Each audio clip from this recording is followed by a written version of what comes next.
ఆ సంగతులు జరిగిన తరువాత దేవుడు అబ్రాహామును పరిశోధించెను. ఎట్లనగా ఆయన అబ్రాహామా అని పిలువగా అతడు చిత్తము ప్రభువా అనెను. అప్పుడాయన నీకు ఒక్కడేయున్న నీ కుమారుని అనగా నీవు ప్రేమించు ఇస్సాకును తీసుకొని మోరియా దేశమునకు వెళ్ళి అక్కడ నేను నీతో చెప్పబోవు పర్వతములలో ఒకదానిమీద దహనబలిగా. తెల్లవారినప్పుడు అబ్రాహాము లేచి తన గాడిదకు గంత కట్టి తన పనివారిలో ఇద్దరిని తన కుమారుడగు ఇస్సాకును వెంటబెట్టుకుని దహన బలికొరకు కట్టెలు చీల్చి లేచి దేవుడు తనతో చెప్పిన చోటికి వెళ్ళెను. మూడవ నాడు అబ్రాహాము కన్నులెత్తి దూరము నుండి ఆ చోటు చూచి తన పని వారితో మీరు గాడిదతో ఇక్కడనే ఉండుడి.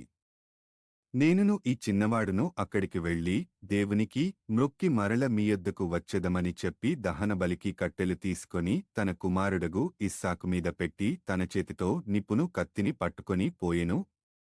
వారిద్దరు కూడి వెళ్ళిచుండగా ఇస్సాకు తన తండ్రి అయిన అబ్రాహాముతో నా తండ్రి అని పిలిచెను.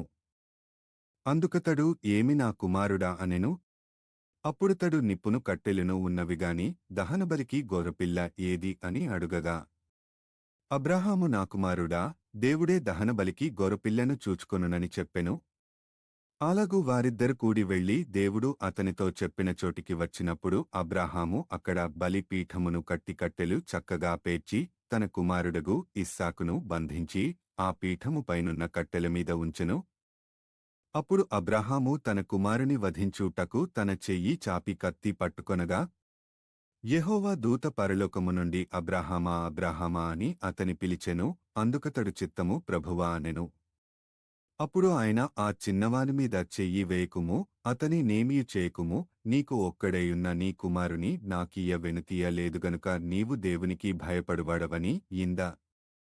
అప్పుడు అబ్రాహాము కన్నులెత్తి చూడగా పొదలో కొమ్ములు తగులుకొనియున్న ఒక పొట్టేలు వెనుక తట్టున కనబడెను. అబ్రాహాము వెళ్లి ఆ పొట్టేలును పట్టుకొని తన కుమారునికి మారుగా పెట్టి దహన. అబ్రాహాము ఆ చోటికి యెహోవా యీరే అను పేరు పెట్టెను. అందుచేత యెహోవా పర్వతము మీద చూచుకొనును అని నేటి వరకు చెప్పబడును. యెహోవా దూత రెండవ మారు పరలోకము నుండి అబ్రాహామును పిలిచి ఇట్లనెను. నీవు నీకు ఒక్కడే అయ్యున్న నీ కుమారుని ఇయ్య వెనుకతీయక ఈ కార్యము చేసినందున నేను నిన్ను ఆశీర్వదించి ఆకాశ నక్షత్రములవలెను సముద్రతీరమందలి ఇసుకవలెను నీ సంతానమును నిశ్చయముగా విస్తరింపచేసెదను. నీ సంతతివారు తమ శత్రువుల గవిని స్వాధీనపరచుకొందురు. మరియు నీవు నా మాట వినినందున భూలోకములోని జనములన్నీయు నీ సంతానము వలన ఆశీర్వదించబడును నాతోడని ప్రమాణము చేసియున్నానని యెహోవా సెలవిచ్చెన నేను. తరువాత అబ్రాహాము తన పనివారి యొద్దకు తిరిగి రాగా వారు లేచి అందరును కలిసి బెయేర్షెబాకు వెళ్ళిరి. అబ్రాహాము బెయేర్షెబాలో నివసించెను. ఆ సంగతులు జరిగిన తరువాత అబ్రాహామునకు తెలుపబడినదేమనగా మిల్కా అను ఆమెయు నీ సహోదరుడగు నాహోరునకు పిల్లలను కనెను.